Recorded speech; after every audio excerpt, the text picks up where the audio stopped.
China, binaha ng matindi sa lakas ng kalamidad, isang tulay ang bumagsak. Libo-libong residente rin ang inilikas. Sa dami ng kaganapan sa mundo at tensyon sa pag-aagawan ng mga teritoryo, eto't ang China ay hinagupit ng matitinding sakuna. Bakit napakalakas ng bahang ito sa China? Ilan ang mga nasawi at nawawala? Ang matinding baha at landslide sa China, yan ang ating aalamin. Sa aerial video, makikitang nalubog sa baha ang mga palapag at bahay sa Guangdong Province sa China.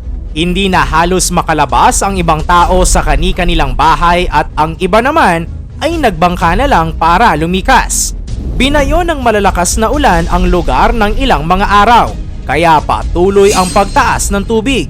Umapaw na rin ang mga ilog na lalong nagpabaha sa probinsya sa China.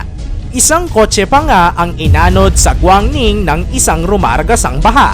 At mas matindi pa ang kalamidad nang magkaroon ng kaliwatanang landslide sa Guangdong Province. Kabilang dyan ang tulay na bigla na lang bumagsak dahil sa walang tigil ng ulan na nagpalambot sa mga lupa. Base sa pahayag ng kanilang local media, mahigit 60,000 na mga residente na ang inilikas, lalo na ang mga malalapit sa ilog. Nasagip din ang mga estudyanteng naiwan sa kanilang dormitory. At ang matindi, 4 na ang nasawi sa kalamidad na ito sa China at 11 ang nawawala. Sa ngayon, halos humihina na ang ulan sa Guangdong Province, pero magkakaroon daw ulit ng isa pang malakas na ulan sa mga susunod na araw. Sunod-sunod na kalamidad ang nangyari sa China, hindi lang ngayon. Matatandaan, noong nakaraang taon lamang ay milyong-milyong mga tao ang naapektuhan.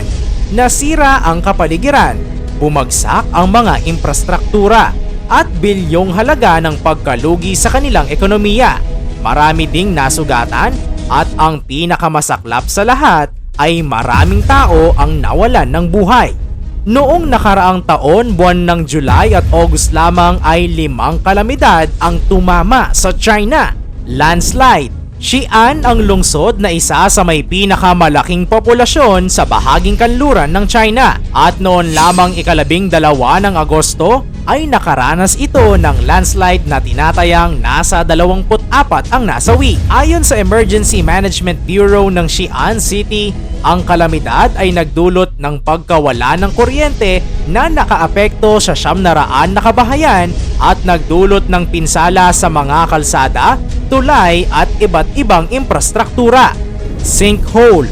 Isang malaking sinkhole ang biglang bumuka dahil sa pagbaha sa lugar ng Habay. Ito ay dahil sa malakas na bagyo at ulan sa nakalipas na taon.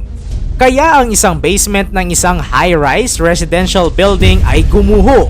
Libo-libong mga tao ang inilikas agad dahil sa pangambang mas lumaki pa ang sinkhole. Matinding baha. Dahil sa record-breaking na ulan at bagyong naranasan taong 2023 sa China, maraming komunidad ang binaha na nagdulot ng pinsala at kumitil sa buhay ng maraming tao. Nakalulungkot at nakakaawa ang sinapit ng maraming residente na naapektuhan ng malahiganteng baha. Sa loob ng 60 taon, ito na ang itinuturing na pinakamalalang pagbaha na naranasan ng bansa. Mahigit 100 milyong katao ang naapektuhan. 1963 pa huling nakaranas ang parehong lugar ng ganitong katinding baha. 22 milyong katao ang naapektuhan noon at kumitil sa mahigit 5,000 katao. Ayon sa eksperto, ang paglala ng baha ngayon sa China ay dahil sa mabilisang pagdami ng populasyon, pagkawala ng natural wetlands na nag-a-absorb sa tubig ulan, at mabilisang urbanisasyon sa bansa ang siyang ilan sa mga dahilan sa malawakang pagbaha.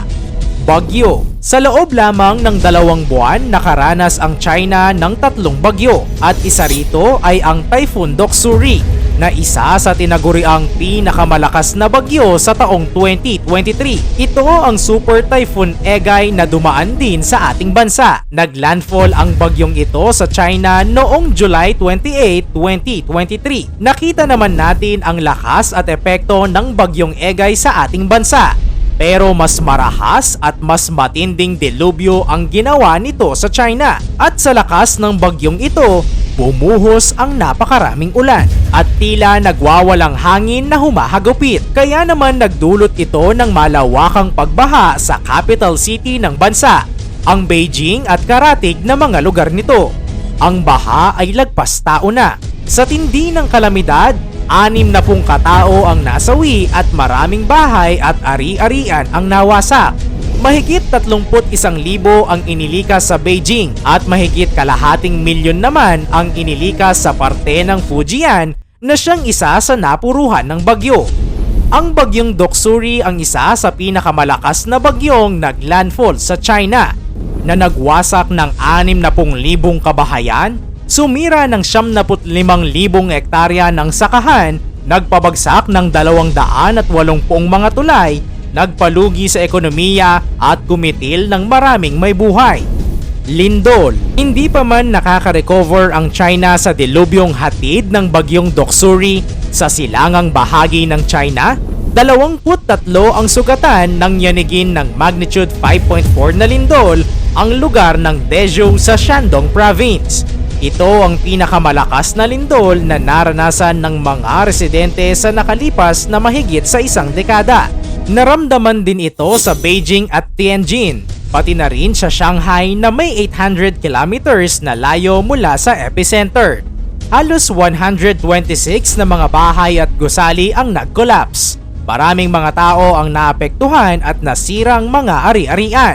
Labis na takot din ang naramdaman ng bawat residente dahil sa tindi ng lindol na ito.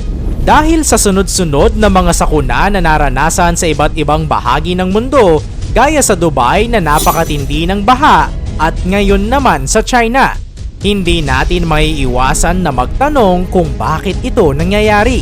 Ito nga ba ay 100% na mula sa kalikasan? Marahil ang sunod-sunod na dilubyong ito sa China at ibang mga bansa ay di maikakailang dahil sa kamali ang ginagawa na rin ng tao. Mga ilegal na gawain, mapanlamang na pagkontrol sa teritoryo at mapang-abusong ginagawa sa kalikasan. Kaya ang patuloy na pag-init ng mundo o global warming at climate change ay matagal ng issue sa ating lahat. Kaya ang ganti ng kalikasan, malupit at walang patawad. Kaya naman mga kasoksay, dapat nating alagaan at ingatan ang ating kalikasan. Huwag nating sirain ito.